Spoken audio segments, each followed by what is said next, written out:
One more time for Congressman Polish, please.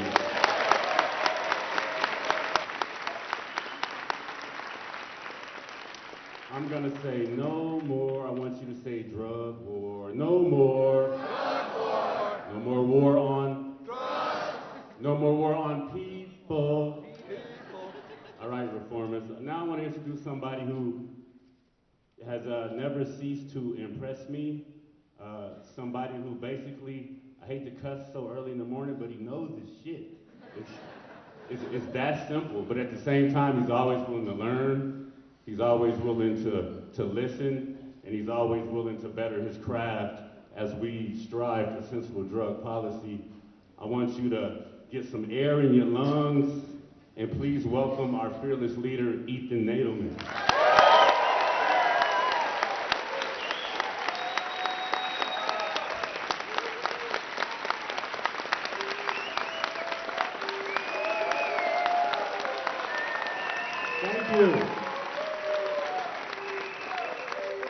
Thank you. Thank you very much.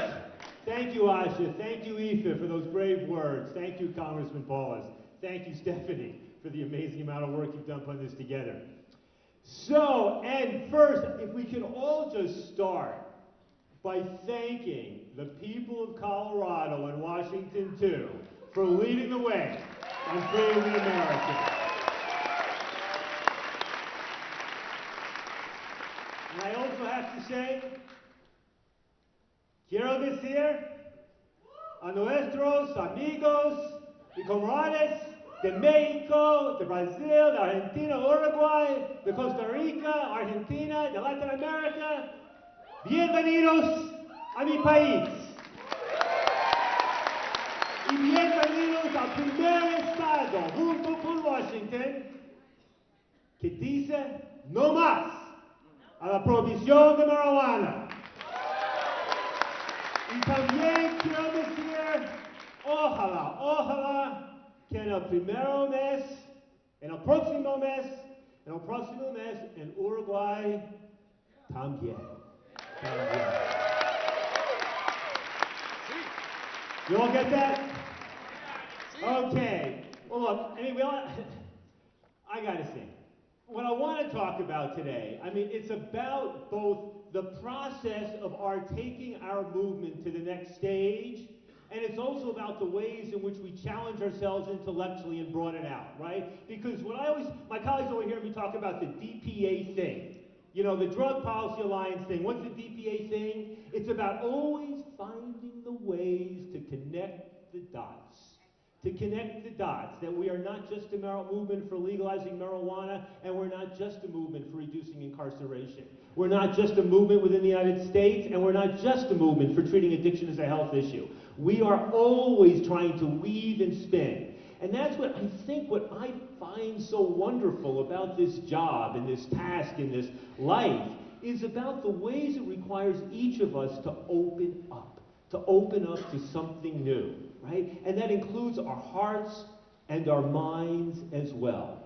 So part of what I'm going to do today is to offer a whole lot of apologies and a whole lot of thank yous. And some of them are going to be heartfelt, and some of them are going to be a bit cynical. Right? But I got to say, one way or another, we are moving forward, and we do have a long way to go. I mean, God knows, you know, we have hit the tipping point. I think we've hit the tipping point on marijuana. You know? And for years I've been saying to my friends and allies who start talking this tipping point, I say, you know, don't say that yet. Don't say that in 2008, because you can only say you hit the tipping point so many times before you lose your credibility. But we, I think, have hit the tipping point. We've hit the tipping point because of what Colorado and Washington did and what Uruguay is going to do. We've hit the tipping point because the Justice Department, and thank you to the Obama administration for giving these states a little bit of room to run. We've hit the tipping point. Did you love the way we arranged that Gallup poll to show up 2 days ago? I wish I could claim credit. But 58% of our fellow citizens say it's time to legalize marijuana. So we're going to do this right. But that does come with my apologies as well. And these are sincere apologies. I apologize to those of you in Colorado and Washington and Uruguay because you're going to have to bear the burden of leadership. That means your system's going to have to be tighter and more restricted and constrained than sometimes seems reasonable. It means you're going to have to put up with all sorts of bullshit from neighboring states and from feds and others just so that others can follow, so that the rest of the country can be reassured that this is the right way to go. And I apologize to those of you under the age of 21, because we wish we could make it legal for people who are down to the age of 18, and this absurdity of retaining the prohibition on people between 18 and 21. But what we know is that if you look at those public opinion polls, all those people in the middle who we need to come our way get scared. And I apologize too to those of you who have made a decent living growing and producing and distributing good quality weed to all of us in here. Because, you know, the fact of the matter is, the capitalist forces at work in a prohibitionist market are violent and brutal and ugly. But we also know that the capitalist forces at work in a legal market are even more brutal in some respects. And we know that the people who may come to dominate this industry are not the people who were part of this movement. So you have my commitment that I will do the best, the Drug Policy Alliance will do the best to ensure that those people who have risked their lives and earned a decent living in this industry, that one way or another we will try, we cannot promise we will deliver, but we will try to ensure that in a legal world of legal marijuana, that there are millions of jobs, including for those people who worked in this industry before. We'll do our best.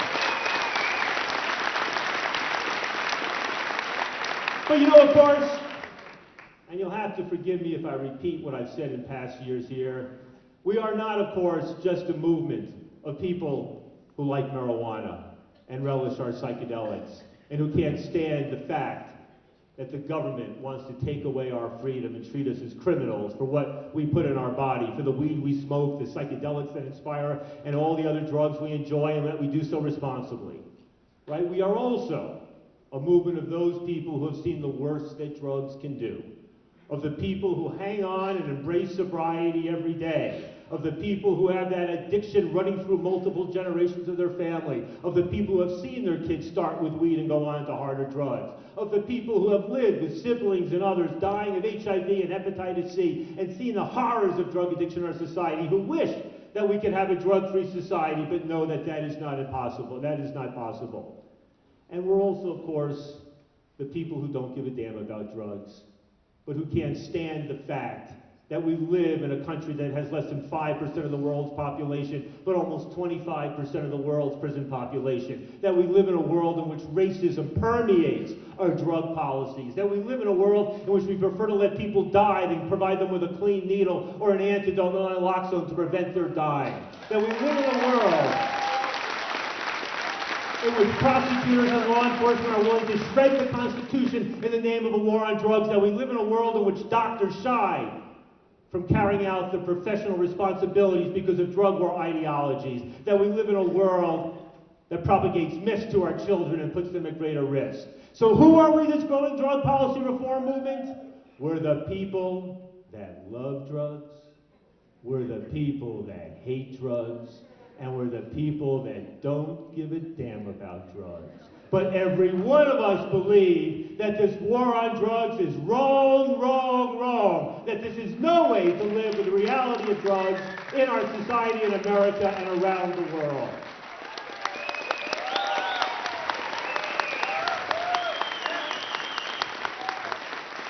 Now,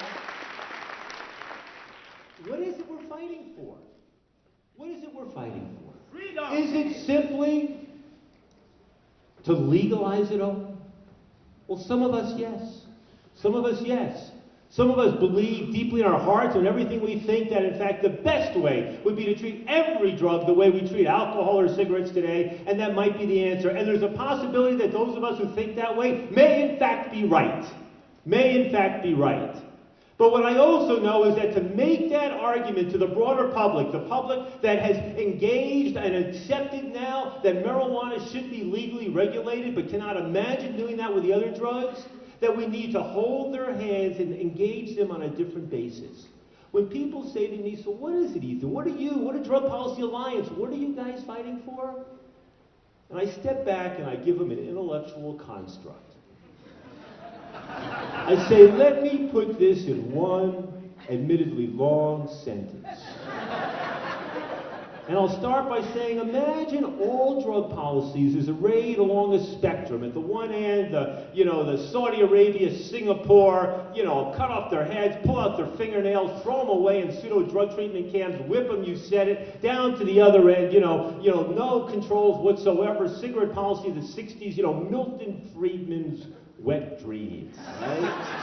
And imagine this spectrum from the most punitive to the most free market and everything that lies in between. And that one sentence, I would say, that drug policy reform can be defined as, is that we seek to reduce the role of criminalization and the criminal justice system in drug control to the maximum extent consistent with protecting public safety and health.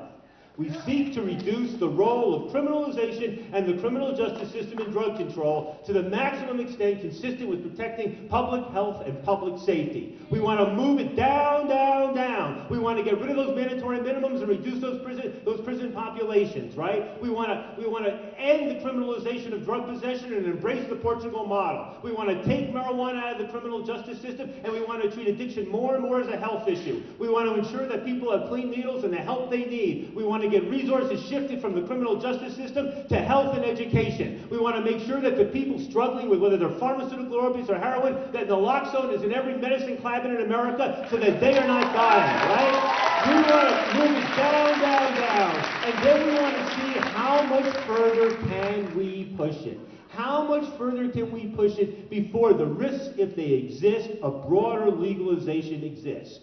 Right? We know what's happening with opioids in America today. That they're out there more and more and more, and as many people died last year in America of an accidental overdose as died in an auto accident, and that is not acceptable. We know that the answer to that, however, is not more cops and prosecutors and criminal laws and prescription monitoring systems and all sorts of other sorts of things. We know that the answer to that, as with all of dealing with drug policy, is a health approach and an information approach and Good Samaritan laws and allowing pharmacists to make this stuff available. Because overdose in many respects is becoming the new HIV and hepatitis C. It's the thing that we need to deal with honestly and directly. And I'm asking every one of you who is here, because you care first and foremost about legalizing marijuana, make a commitment to also help solve that problem.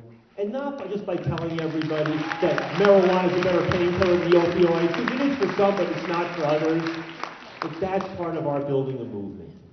That also part of our building a movement is that once we legalize marijuana and once we benefit from marijuana's exceptional place in American and global society, that you won't wash your hands of being a drug policy reformer. That you'll look around and you'll see the other people rotting behind bars because of their involvement with other drugs. That they're being punished for putting in their body the same thing that we wanted to put in our body. That you'll make that commitment to continuing to fight to end the war on drugs. And that even when one day we do end the war on drugs, yes, hopefully I'll retire at that point. I hope that. But there's other evils in our society, the racism and the xenophobia, the ignorance and prejudice that we cannot allow to persist and continue. Because building a movement from freedom and justice requires that we keep this unity and build out from this unity. Now, how do we do that? I've been thinking about this a lot.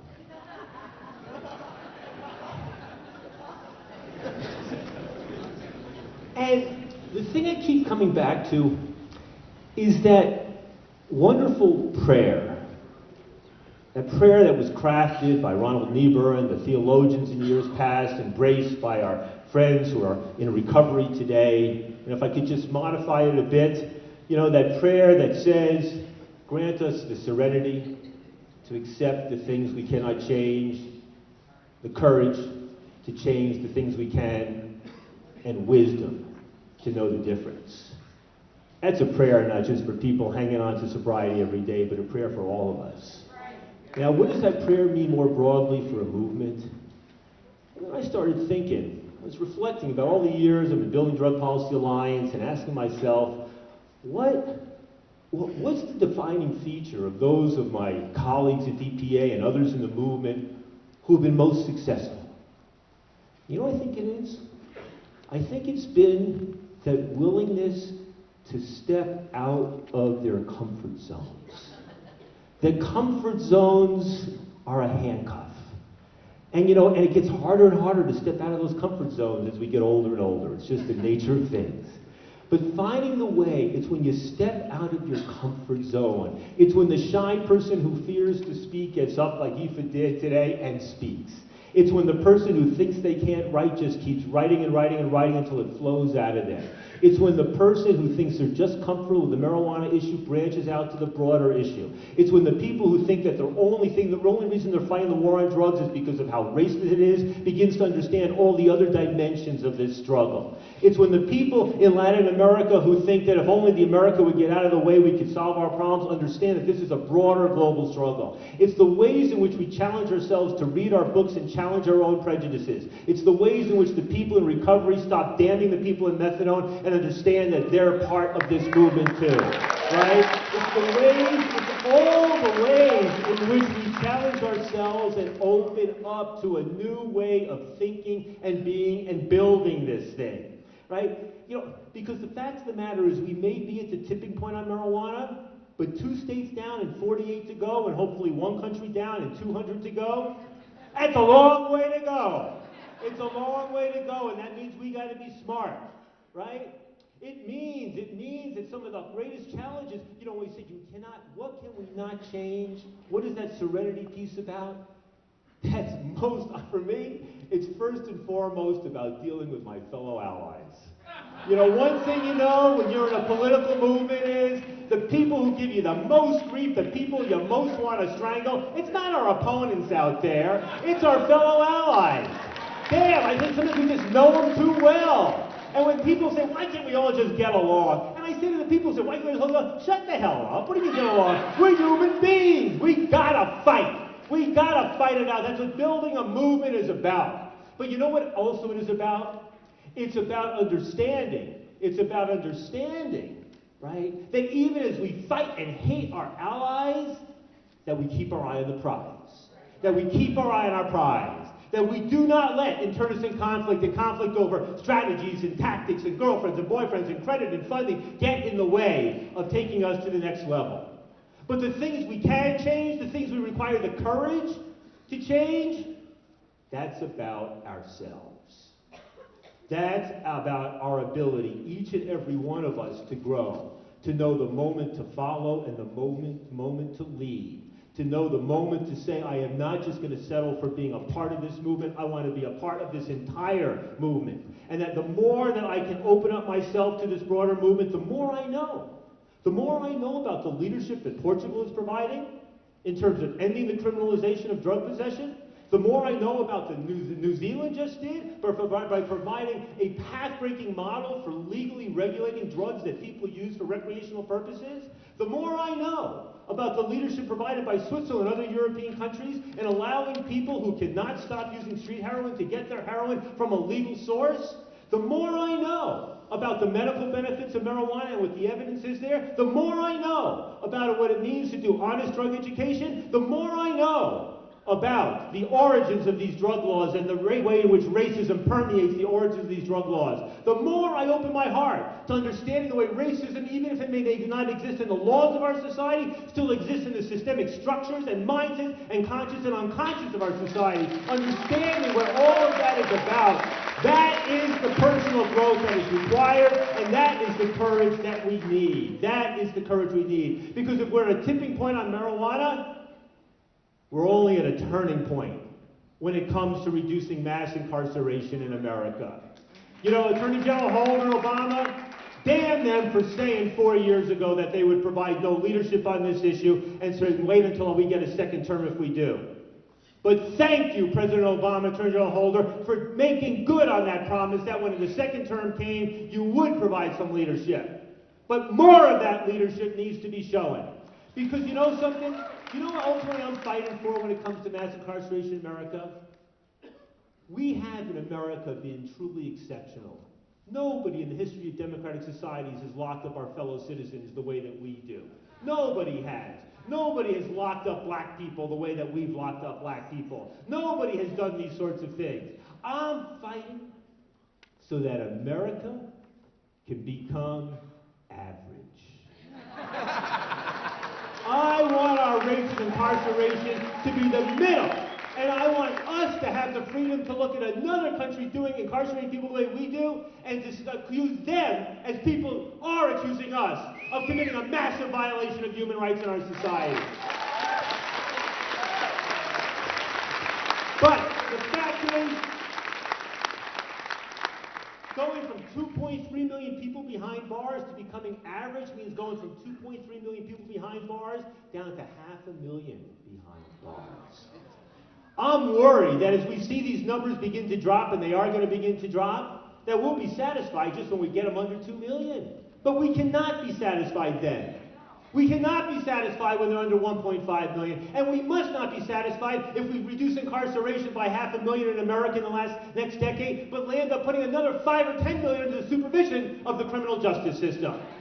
Because ultimately, this is a long-term struggle for freedom. For freedom and liberty. Yes, and compassion and justice and health and science, but it is for freedom and for liberty. Any one of us fighting against racism, fighting for more access to drug treatment, fighting for harm reduction, if you were not saying those words, freedom and liberty, and that's what this struggle is about every day, then you are selling short the values that we struggle for. That when Michelle Alexander talks about this being the new Jim Crow, the fight against slavery, Jim Crow, is a fight for freedom and justice and equality, as is the fight against the war on drugs today. So we are building a movement, and we are going to build this. We've got one generation down and 2 or 3 generations to go, I fear to say. There is no Berlin Wall of drug prohibition going to come tumbling down tomorrow when it comes to mass incarceration. We're in it for the long term. But we are a movement for freedom and justice. We do stand on the shoulders and follow in the footsteps of other movements for personal freedom and social justice, the movements for gay rights and civil rights and women's rights, and even the movement to abolish slavery in America. In every one of those cases, our opponents appeal to the fears and prejudices of the majority, the fears around people's children and around the freedom of those, and what would happen to society if those people became free, if those people were treated as equal. The fears that Sodom and Gomorrah would be the future if we allowed freedom to flourish. But in every case, those movements fought back. They fought back by standing up and by coming out of the closet, by demanding their own equality, by looking at the books and the history books and the science books and putting out the arguments to appeal to those people who were not themselves members of the oppressed, but who understood that oppressing a minority of which you are not a part is no way to live in a free society. So thank you for being here. Thank you for being part of this movement. God bless you all. We are going to win this one. Thank you.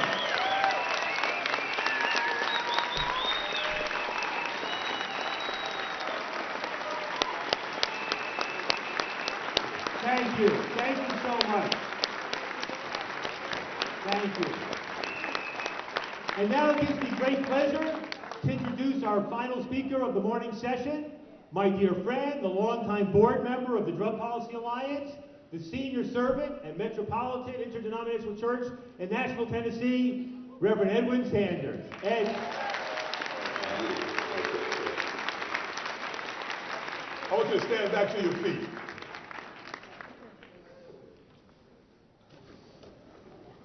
All those freedom movements that Ethan just listed, every one of them has a freedom song. So I'm going to treat you one today, okay? I'm just going to start singing this song. If you know it, and those of you that don't know it, I'm just going to ask you to learn it real quick. It just goes like this. We who believe in freedom cannot rest, cannot rest. We who believe in freedom cannot rest until it comes. That's it. That's all of it. We who believe in freedom cannot rest, cannot rest. There you go. We who believe in freedom cannot rest until it comes. Come on, louder than that. We who believe in freedom cannot rest, cannot rest. We who believe in freedom cannot rest until it comes. Now take the roof off this time. We who believe in freedom cannot rest, cannot rest. We who believe in freedom cannot rest until it comes. Ethan talks about freedom. But freedom is a constant struggle.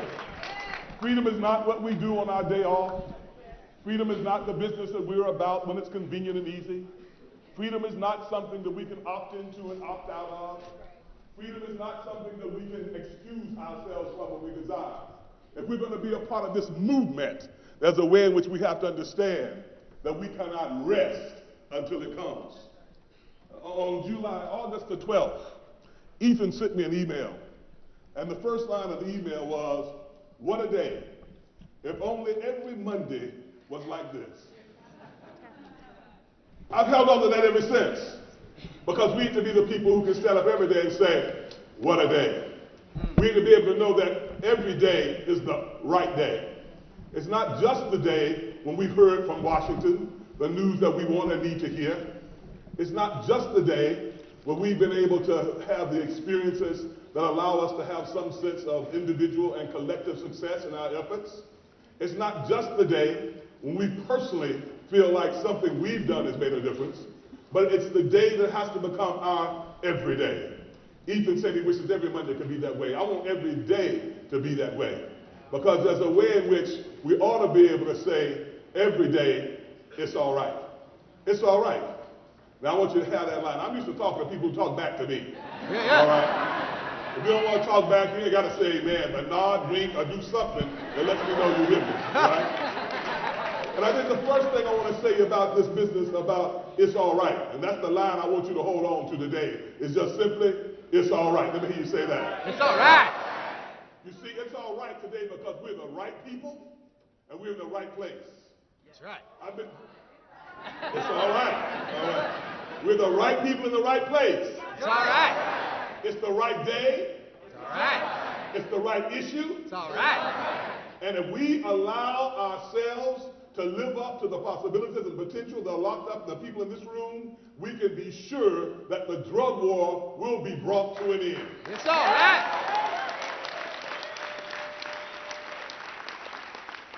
So I realized I was going to end up with only about 15 or 20 minutes. So I decided what I was going to do was give you the title of all 5 of the messages I intended to deliver. The first one was, don't take no for an answer. It's all right. That's all right.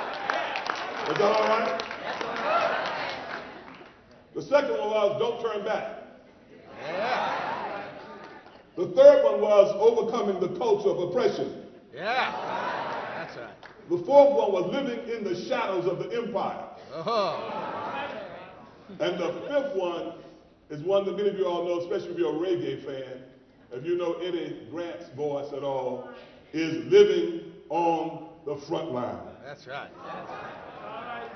Let me tell you what I heard in our session yesterday. We brought faith leaders together. One of the things that we talked about in that session was we talked about the whole business of how this movement has evolved in the places that we're celebrating here today. And one of the things I want to suggest to you is that movements don't happen unless there's something, unless there's some energy, unless there's some force, unless there's some dynamic, unless there's some presence, unless there's something that transcends what we can easily reduce to what we can embrace with our limited ability to logically and reasonably wrap our minds around it. The first thing I'm convinced we have to understand is that it's beyond the limitations of reason and logic. But what we're talking about in this movement requires you being able to see, being able to believe, being able to embrace, being able to visualize, being able to somehow carry in your heart the awareness that what you're trying to do, even though all the factors in life might say it's beyond what can be done, you have to be the one that believes there's something bigger and there's something greater and there's something that you can do that no one else can see and seem as being possible. When Ethan stands here and talks about the movement that translated into the end of slavery, don't you know that no one who had shackles on their feet, who had the whip marks on their back, who did not have any of the privileges that were a part of the ideals of this country, could even begin to see the possibility that we would be here today. You see, it's only because there's a spirit that carried it. What we talked about a little bit yesterday was trying to talk about how we hone, how we shape, how we fashion, how we end up being a part of constructing the spirit of this movement. And I'm convinced it's captured in that little song I had you singing that just simply said, we who believe in freedom will not rest until it comes. Don't you know that for those who would never believe that women's rights would be where they are today? Don't you know that just 30 or 40 years ago, there are those who never would have believed the same gender-loving people would be able to freely marry and have relationships that are accepted and affirmed and celebrated in places where you never thought they would be before? Don't you know that there's no way that the rights that we take for granted are not the byproduct of some people who had to rise above the limitations of logic? And we need to understand that from where we are today, because this movement is one that's going to have a transforming effect upon the world and the times in which we live. Ethan has said it, but you need to hear it in your own heart, in your own voice, in your own way. You need to understand if we do this right, we'll deal with all the complex and difficult issues that are undermining the infinite possibilities of life that are available for all of us in this world. If we do this right, we'll address the issues of economic opportunity. If we do this right, we will deal with the issues of access to housing and that kind of thing. If we do this right, we will deal with health care that's available to everybody, everywhere. If we do this right, you see there's a thread in this. There's a way in which I cannot be happy, I cannot be content, I cannot be satisfied, I cannot sit down, I can't stop until I know that the forces that drive and the forces that continue to be a part of what allows this horror to be visited upon us in the name of the drug war is not going to go away. Don't you know, the drug war, I want you to understand this right now, is nothing but the mask of all the stuff we hate. The drug war is the mask of racism. The drug war is the mask of sexism. The drug war is the mask of xenophobia. The drug war is the mask of homophobia, Islamophobia, and all the other stuff that continue. It's the mask. And one of the things that we're going to do is take off the mask.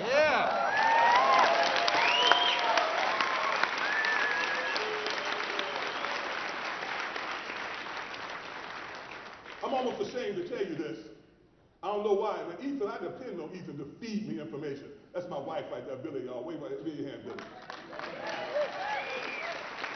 Let me tell you what Billy says about me all the time. She says, and she'll be able to say this about Ethan's speech this morning. She says, I can be with you where you heard something the same time I heard it for the first time.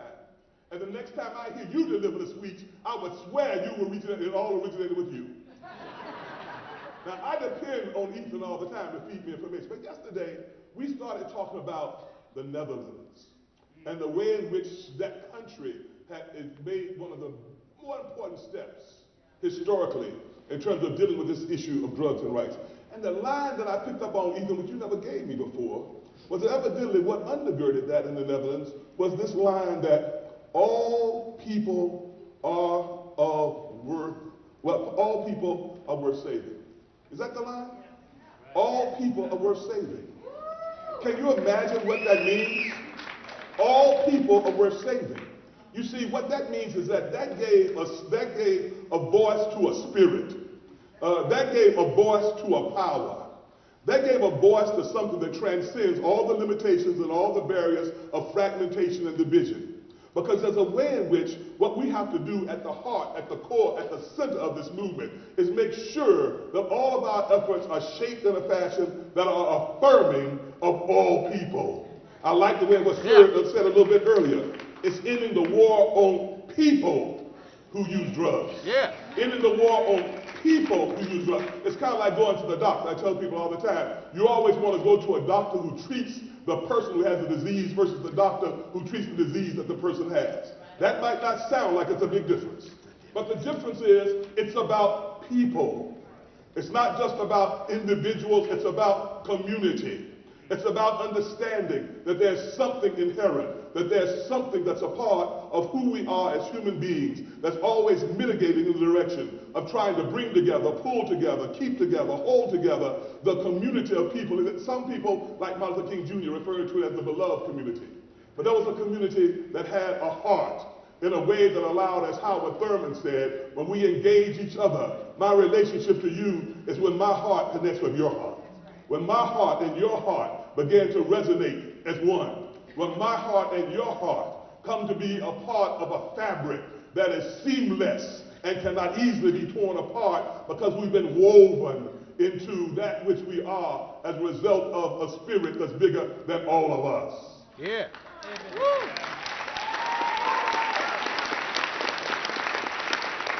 Even your daddy would have been proud of you this morning. That boy prayed, didn't he? In front of everybody. You know, his father was a rabbi.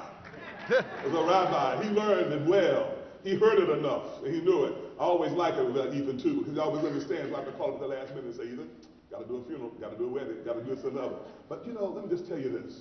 It is about people who understand that you not only have to just give lip service to the ways in which you believe and know and understand there are some energies, there are some forces, there are some powers working that are bigger than we are.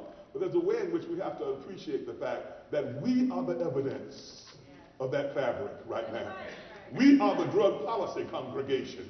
We are the drug policy assembly. We are the people who right now represent what is the greatest hope to ending the insanity and the madness that is loose all around us. So, we can't ever take no for an answer. We can't take no for an answer. We have to be the ones who will insist on being heard. We can't take no for an answer. And if you're not going to take no for an answer, the first thing you have to do, you have to move beyond your fear. And that's still fear. That continues to be the thing that cripples and undermines and represents a stumbling block in terms of this movement. There are too many people in Congress. I was so glad to hear the congressman suggest that perhaps there are some ways in which we will see some changes because of the way in which this groundswell of energy, which we represent in this room, is going to impact the behavior of a lot of folks in Washington who, even if they get on board for the wrong reason, you know, let me tell you something about a strong voice, okay? A strong voice will make bad people do the right thing. Right. You understand that? You know, there's a great text, a great biblical text, and I always, but it doesn't make any difference. You don't have to read the Bible, you don't know the text even. But it's a great story about a woman who said she had to go to a judge who had no fear of God and no respect for people, but it said she just kept on coming. And eventually, the wall came down. The barrier was removed. The avenue was opened, and the possibilities were released. We're the ones that have to understand we got a long way to go. But a part of what we have to do is we can't take no for an answer. But we have to make sure that our critique is relentless, such that when you heard that title I gave you called the whole business of living in the shadow of the empire. It is great for us to be here where we are today. It is a wonderful moment of affirmation of the energy and the effort that has gone forth in terms of this movement. But you have to appreciate the fact that even right now, we are living in the shadow of the empire. Right now, it's obviously not in the interests of those who see themselves in this world as the true power elite to be a part of this movement. But we have to understand that if we continue to raise the issues as we should, if we continue to insist on not accepting no for an answer, there's a way in which those who in some ways we think can never be moved, bad people can be moved and forced to do the right thing. Amen. There are people who are profiting. There are people who are getting funky rich every day, off of continuing to perpetuate this madness. But we need to understand, and they need to understand, that we are not those who will try to pretend that the issue of the power being vested in the hands of just a few is not a part of what continues to perpetuate the problem. We're talking about freedom. We're talking about freedom, and we have to be clear about what it means. But last but not least, we have to understand what it means to be those who are living on the front line. The people who live on the front line, the first thing you got to know is you got to be ready to live under fire. Yeah. You got to be ready to live under fire. Because there are people who are taking aim, and there are people who are trying to undermine. There are people who are not our friends, who are about the business of trying to make sure that this movement does not go forward. I couldn't help but appreciate Ethan's words when he said, there's a way in which we have to look at those of you that have began to bring down some of the barriers and understand that we've got to figure out how to support you, encourage you, and stand with you, because you're going to be living under fire. You're living on the front line. The second thing you have to realize is that where you are is simply at the point that there are literally tens and hundreds of thousands who are in the ranks behind you who need us to continue to speak up, speak out, and if necessary, act up until that which we need is addressed and done.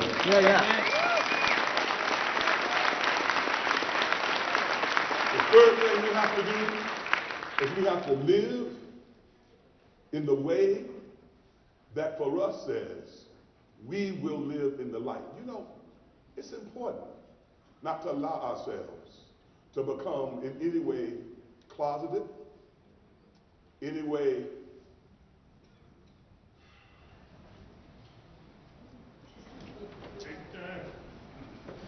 let me just tell you, 5 minutes. Actually, I was going to stop at about 2. That's all right. So I got 3 more minutes to work with, all right? It's all right. But you have to get ready for this.